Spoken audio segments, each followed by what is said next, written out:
Вкусно! Изградба и продажба на станови Трим и Лум.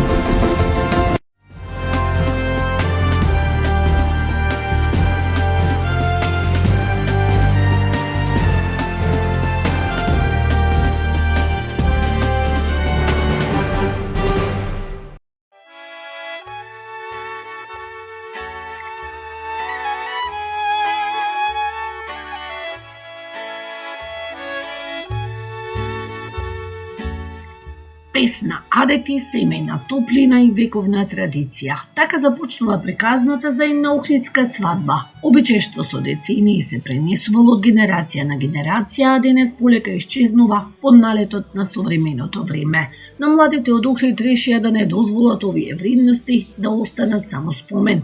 Зурли тапани, дарување, бричење на зетот, месење на свадбарска погача. Ова се живи сведоштва за идентитетот на Охрид, на кој учениците од средното економско училиште Кирил и Методи повторно им вдахнаа живот преку филмот Приказна за една охридска свадба.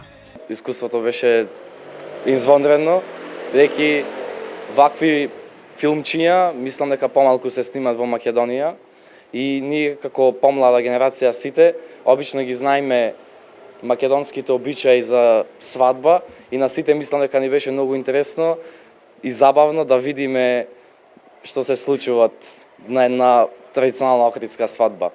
Толку автентична била атмосферата низ стариот град во Охрид, што дури и случајните минувачи и туристите поверувале дека навистина присуствуваат на свадбена веселба. Примавме туристи од Азија, што мислеа дека вистина имаме свадба и се сликаа со нас, им честитаа на зетот на невестата. Некој мислам дека остави бакшиш на музиката. За учениците, снимањето на филмот беше патување низ времето, кон обичаи што дел од нив дотогаш ги знаеле само од раскажувањето на бабите и дедовците. Искуството беше прубаво, јас сум зетот во филмот. Снимањето беше многу интересно, со многу интересни луѓе. Преубаво си поминавме во тие 6-7 сати што снимавме. Најинтересно мачкањето со мет на влезот на вратата. Мене ми е искрено многу чест што можев да сум дел од ваков проект и со моите соученици кои глумеа заедно со мене, ми беше многу чест, беше многу интересно. Од ова улога научивме многу нови обичаи и адети од охридската свадба и научивме како уствари треба ние да го заштитиме нашето наследство. Паралелно со филмската приказна, учениците го изработија и проектот Светлина на верата. Станува збор за дигитална платформа што на современ начин го доближува духовното богатство на Охрид и Рибарца до туристите и посетителите. Целта е странските гости, а и туристи од нашата земја, локалци, да се запознаат со црквите во Охрид и да имаат полесен пристап, односно полесно да ги најдат.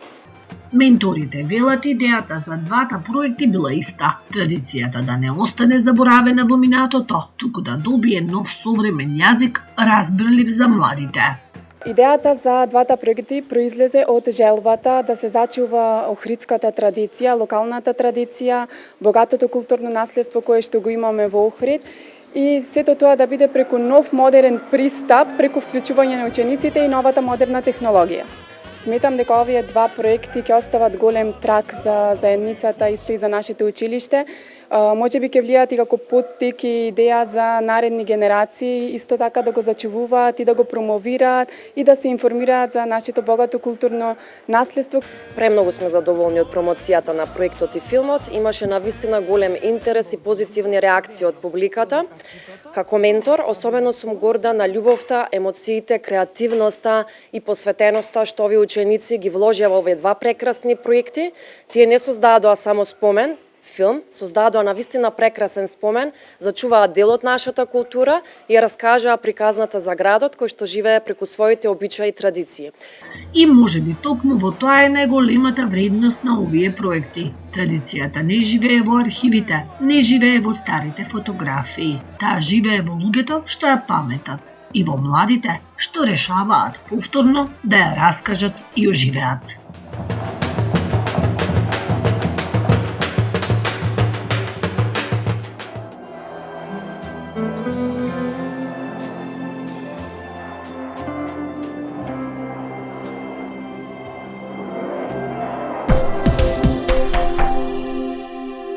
Започна традиционалното косење на ресите во градскиот дел од реката Црндрим во Струга, а активностите треба да завршат најдоцна до 3 јули. Акцијата и оваа година ја организира подружницата ХЕС Црндрим при АДС-ама. Иако за нас ова не представува законска обврска, водени од желбата за зачувување на автентичната убавина на Струга и чиста животна средина, веќе со години наназад целосно ја организираме и реализираме оваа акција. По навремено спроведена тендерска постапка и избор на специјализирана компанија за чистење на речното корито, активностите на терен официјално започнаа денес, а предвидено е комплетно да завршат најдоцна до петок 3 јули, информираа од АДС-ама. Оттаму објаснуваат дека крајот на јуни е избран како најсоодветен период за ваков зафат, бидејќи на тој начин се спречува пребрзото повторно израснување на водната вегетација во текот на летната сезона. Најавуваат дека второ косење на ресите е планирано кон крајот на октомври со цел речното корито да биде исчистено и уредено пред одбележувањето на празникот Водици.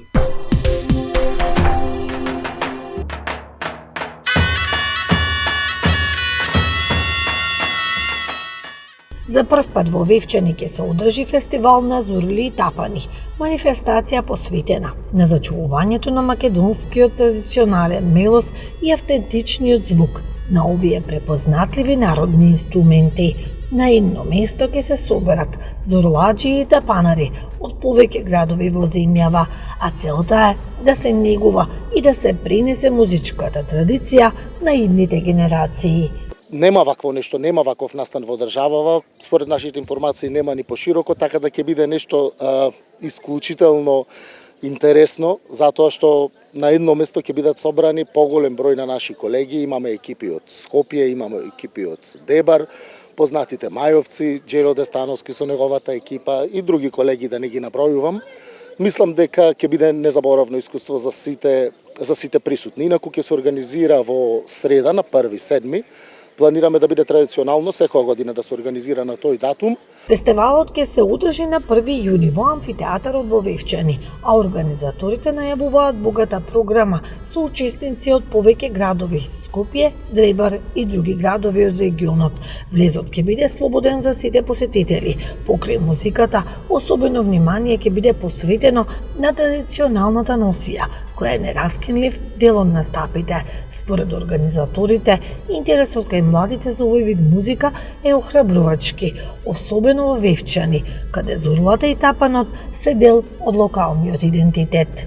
И кај нас има како една изрека, ние се раѓаме со звукот на тапанот и зурлата и е присутна кај нас, значи од самото раѓање.